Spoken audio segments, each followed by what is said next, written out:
So 2024 రావడము, new year అయిపోవడము, first Sunday మీకు ఈ 2024 ఉంది చూసారా, మనతో ఆడుకుంటుందండి.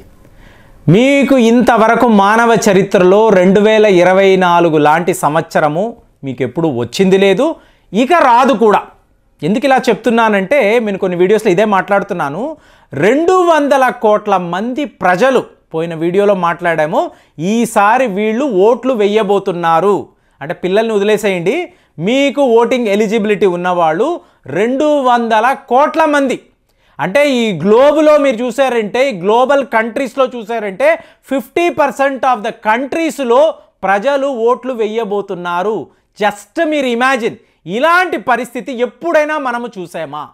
అంటే మళ్ళీ గ్లోబల్ పవర్స్ అండి, గ్లోబల్ పవర్స్. ఒక్క రష్యా, అమెరికా, భారత్ లాంటి దేశాలలో మీకు ఒకే సంవత్సరంలో ఎలక్షన్స్ అంటే ఎన్నెన్ని మార్పులు చూడండి. అంటే ముఖ్యంగా మీరు అమెరికాను చూశారనుకోండి, మీకు 2022 ఫిబ్రవరి రష్యా యుక్రెయిన్ యుద్ధము. అంతకుముందు డొనాల్డ్ ట్రంప్ అమెరికా అధ్యక్షుడు అయ్యాడు.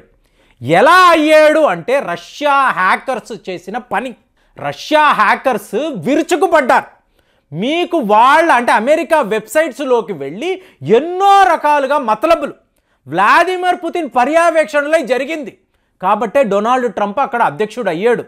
తరువాత ఇప్పుడు ఎలక్షన్స్, జో బైడెన్ పనిగట్టుకొని రష్యాను ఈ యుద్ధంలోకి లాగాడు.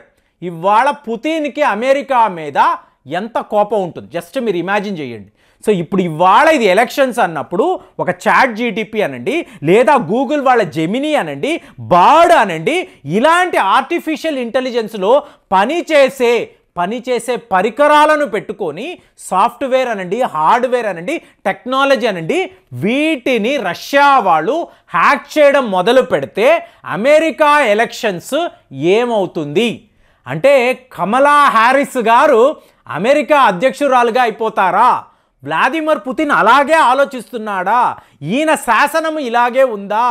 మనము మొత్తం అమెరికా ఎలక్షన్స్ని హ్యాక్ చేద్దాము, మనము డీప్ ఫేక్ ఇమేజెస్ వాడదాము, మనము ఇస్తున్న డేటాను చూసి అమెరికా వాళ్ళు ఇదే నిజమని నమ్మాలి, మనము ఎవరికి ఓటు వేయమంటే వాళ్ళకే ఓటు వేయాలి, ఇలాంటి ప్రతీకారాన్ని మనము అమెరికా విషయంలో తీర్చుకోవాలని చెప్పి ఇవాళ రష్యా యొక్క అధ్యక్షుడు వ్లాదిమిర్ పుతిన్ భావిస్తున్నాడా?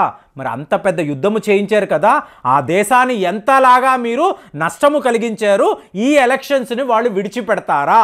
సో ఇదంతా ఆలోచించాలి కదండి. మీకు ఎలక్షన్స్ వచ్చాయి కరెక్టే, కానీ కరోనా నుంచి మీరు చూసారనుకోండి, 2019, 2020లో ఈ కరోనా రావడం వలన ఎన్నెన్ని దేశాలు ఎలాంటి పరిస్థితి నుంచి ఇవాళ ఎలా ఉన్నారు. చైనాను చూడండి, మీకు నంబర్ 1 ఎకానమీ అన్నారు, ఇవాళ టోటల్గా కొలాప్స్ అయిపోతుందండి. వాళ్ళు ఏమీ మాట్లాడడం లేదు, అంత బాగున్నట్టుగానే చెప్తున్నారు, కానీ వాళ్ళ ఆర్థిక వ్యవస్థ కుప్ప కూలిపోవడం అనేది 100% వాస్తవము. 2024లోనే దీన్ని మనం చూస్తాం. అలాంటిది కరోనా వచ్చిన తరువాత ఒక భారత్లో ఎలక్షన్స్, అలాగే రష్యాలో ఎలక్షన్స్, అమెరికాలో కూడా ఎలక్షన్స్ అన్నప్పుడు ఎలాంటి మార్పులు ఉంటాయి? కొత్త టెక్నాలజీ, కొత్త రోగాలు, దాని యొక్క రిజల్ట్స్, దీన్నంతా కూడా మనము కలుపుకొని ఈ ఎలక్షన్స్ని చూడాలి. ఎందుకు? కరోనా వచ్చిన తరువాత రాబోతున్న ఎలక్షన్స్, రష్యా వార్ అయిపోయిన తరువాత మీకు రాబోతున్న ఎలక్షన్. ఇంకా చెప్పాలంటే రష్యా యుద్ధం ఇంకా కొనసాగుతుంది. ఇజ్రాయెల్ హమాస్ మధ్య వచ్చిన యుద్ధము, దాని తరువాత వస్తున్న ఎలక్షన్స్. కాబట్టి మీరు ఆలోచించండి, 50 దేశాలకు 2024లో ఎలక్షన్స్ అని చెప్పి నేను చెప్తున్నాను. రష్యా అన్నాను, ఇండియా అంటున్నాను, అమెరికా అంటున్నాను, బంగ్లాదేశ్ అనండి, శ్రీలంక అనండి, కంబోడియా అనండి, Indonesia, world's 3rd largest democracy. ఇండోనేషియాలో కూడా ఈ సంవత్సరమే ఎలక్షన్స్. జస్ట్ ఒకసారి గూగుల్ సెర్చ్ కొట్టండి, యూరోప్లో ఎన్ని దేశాలలో మీకు ఎలక్షన్స్ రాబోతున్నాయి వరుసగా కామెంట్స్లో లిస్ట్ చేయండి. అప్పుడు నేను చెప్తున్నా, ఈ 50 దేశాలు చాలామంది నమ్మడం లేదు. మొన్న వైజాగ్ వెళ్ళినప్పుడు కూడా ప్రేమ్ గారు ఇలా ఎలా జరుగుతుందండి, ఒకే సంవత్సరము 50 దేశాలలో ఎలక్షన్స్ జరగడం ఏంటి, మీరు ఏకంగా 200 కోట్ల మంది ఓట్లు వేయబోతున్నారంటే ఇదంతా నమ్మడానికే కష్టంగా ఉందంటే దయచేసి గూగుల్ సెర్చ్ కొట్టండి, వెనక న్యూస్ రిపోర్ట్స్లో నేను క్లియర్గా చూపిస్తున్నాను కదా.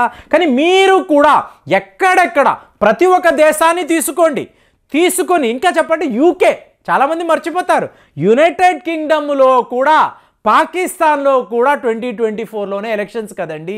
ఇలా మనం చుట్టూర్తా చూసామనుకోండి, మీకు ఎక్కడ చూస్తే అక్కడ ఎలక్షన్స్.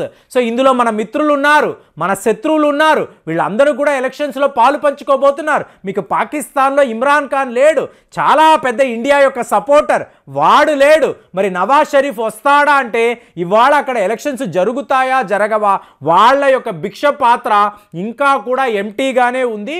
ఎవ్వడు డబ్బులు ఇవ్వడం లేదు, ఎవడు అప్పులు ఇవ్వడం లేదు, ఎలక్షన్స్ ఎలా నిర్వహించాలో వాళ్ళకి తెలియడం లేదు. వాళ్ళ చేతుల్లో డబ్బులు లేకపోవడంతో ఫిబ్రవరి 8న అన్నారు, ఫిబ్రవరి 8 కూడా వాళ్ళ ఎలక్షన్స్ జరగకపోవచ్చు. అలాంటిది యూరోప్లో ఇప్పుడు బెలారూస్ అంటున్నాం, అజర్బైజాన్ అంటున్నాం, ఇక్కడంతా కూడా ఎలక్షన్స్. అందుకే అంటున్నా, మీరు ఒక్కసారి చూడండి, వరుసగా లిస్టు తీయండి, దయచేసి కామెంట్స్లో రాయండి, సో దట్ అందరికీ తెలుస్తుంది.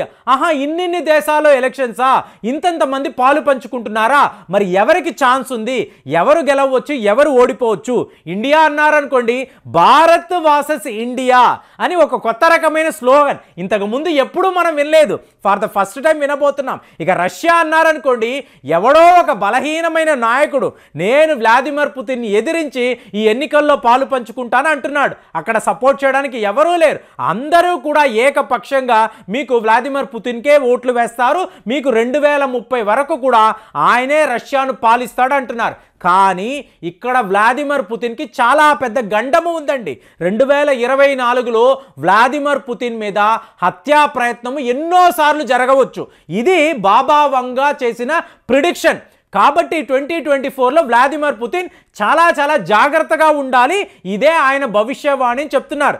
ఇలా మీరు చూశారనుకోండి, 2024 అంతా కూడా మీరు చూడండి, మీరు ఒక వ్యాపారం చేయొచ్చు.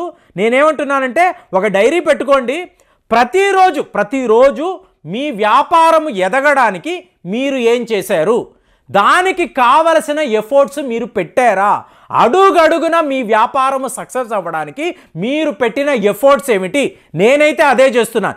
ఎవ్రీడే నేను ఏం చేస్తున్నాను, నా యొక్క కృషి ఏంటి, నా సంస్థ ఎదగడానికి నేను ఏం చేస్తున్నాను, పర్సనల్ గ్రోత్ అనండి, అలాగే మీ యొక్క సంస్థ అనండి, ఎదగాలి అంటే ఎవ్రీడే ఎవ్రీ అవర్ మీరు ఫోకస్డ్గా ఉండాలి. మీరు ఏదేదో పనులు చేసుకుంటూ ఎదగాలంటే కుదరదు. అందువల్లే చెప్తున్నాను, 2024 అనేది చాలా క్రిటికల్ ఇయర్. ఒకవైపు చాలా పెద్ద యుద్ధాలు రావచ్చు, ఇంకొక వైపు మీ జీడిపి అనేది కుప్ప కూలిపోవచ్చు. మీకు ప్రపంచమంతా కూడా ఎలక్షన్స్. ఇప్పుడు జయశంకర్ గారు సింపుల్గా చెప్పారు. ఆయన ఏమన్నారు అంటే, చైనాను మీరు ఎలా చూస్తున్నారు, రష్యాను ఎలా చూస్తున్నారు, వై భారత్ మ్యాటర్స్ అనబడే పుస్తకంలో ఆయన ఒకే మాట అన్నారు, నా పొరుగు దేశానికి పక్కన ఉండే పొరుగు దేశము నా మిత్రుడు.